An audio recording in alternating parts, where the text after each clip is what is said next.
speak up? What did he say? Pardon? Come in, Bob. Hello? Hello?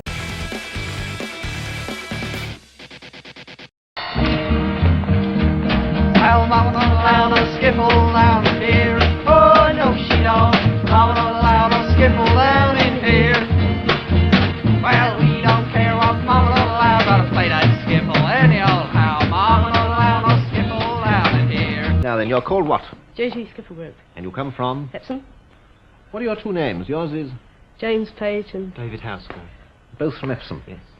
And you're just learning to play the guitar? Yes, from a teacher. From a teacher? Do you play anything except skiffle? Yes, Spanish and dance, I think. Do you as well? Getting a move on. What are you going to do when you leave school? Take up skiffle? No, I want to do, biological research. Do you? I knew that already, as a matter of fact. What do you mean by biological research? Well, cancer, if it isn't discovered by then. You mean be a doctor? No, I haven't got enough brains for that, I don't think, so... Not enough brains? No. Oh, I'm sure you have. Well, all right. Yes.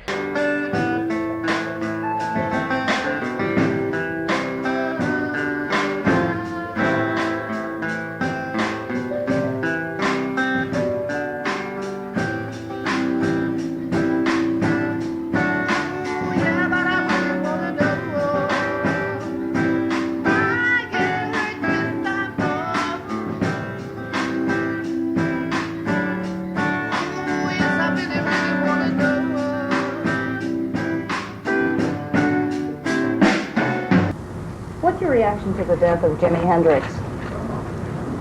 Well, I didn't know anything about it until half an hour ago, and I'm still stumbling around trying to believe that it happened, you know. It's a tragedy. Yeah. It's a tragedy. What's your reaction to the fact that he died from an overdose of drugs, reportedly? Well, that's what makes it hard to comprehend that the whole thing happened. You know. Why?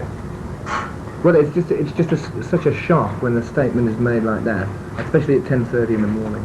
Do you in your songs advocate the use of drugs? No, not at all. No? Not at all? Not at all. The group that was number one, the Beatles, found that just this past week had their songs quoted by Spiro Agnew. Would you like that to happen to you? I really don't know. I haven't seen Spiro at any of our concerts yet. I thought he was a model for a wristwatch, wasn't he? The Beatles ran for 8 years, and when one thinks of a song of theirs, Yesterday, which had all sorts of variations played upon it, do you think as musicians you'll be able to last as long as 8 years? Do you think you'll be inventive enough? You know, the old thing about being able to whistle the tune, being able to hum the tune as you go away, I don't think I could hum any of your stuff. No, but I think it's changing. That's the main thing, you see. I think that's why the awards have changed, because the kids are changing for a start. And so is the music changing. And I think, well, there's already a single out of Whole Lot of Love, an orchestra playing it, which is quite interesting, really. The flute plays what the lead vocal would do. So you're saying that your fans don't necessarily want to whistle the tunes, to hum the tune, but they're much more sophisticated than, you know, my generation. I think so. Not in that sense. I think these days that let's say the public, you know, let's not just say the kids, because we've had sort of all sorts of people at concerts, you know. I think that they're coming to listen to what you're playing and not just to look at you and see what you are. I mean, I remember when let's go back a few years, when I first went to see the Beatles, because we've mentioned them a few times, it was to look at them, you know. It wasn't, you didn't really bother what you were listening to. Yes. And today, it's not what you are, it's what you're playing. And well, this is interesting. What happened in Perth with the police bursting in on you?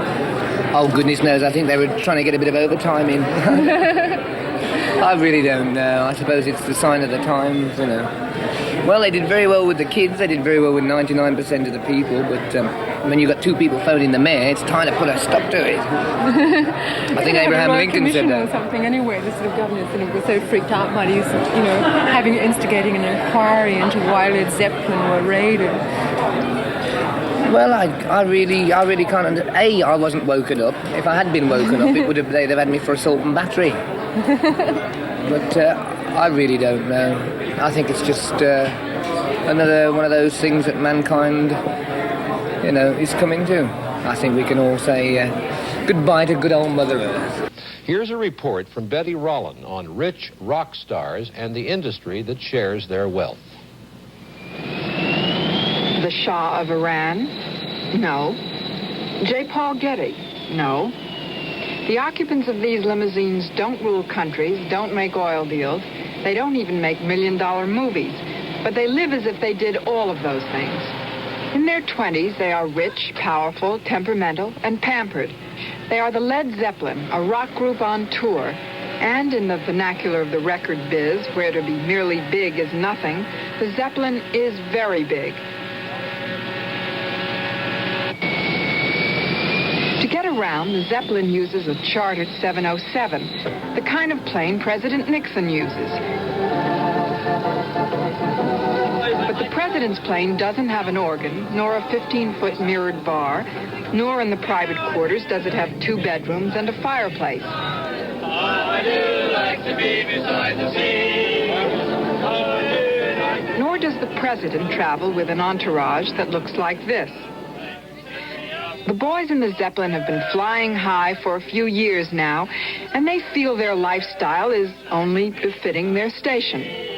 I'm a bit upset that there's not a pool table on board, but apart from that, I think this is about the best way to travel.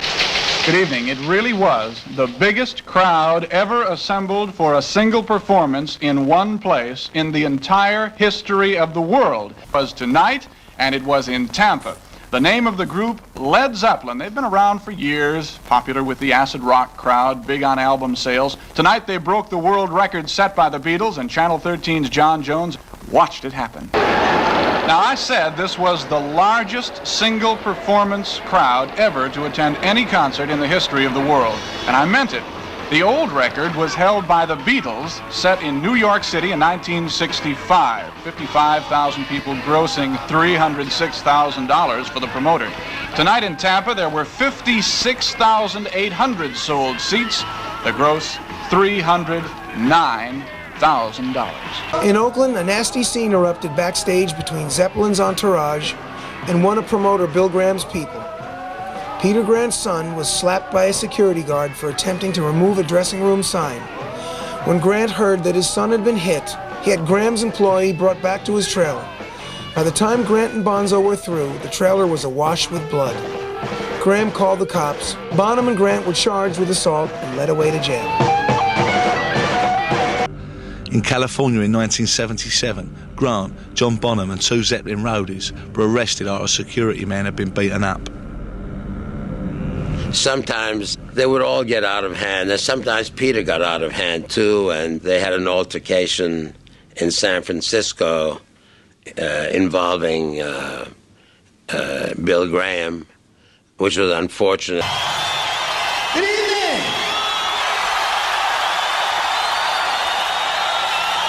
I said good evening!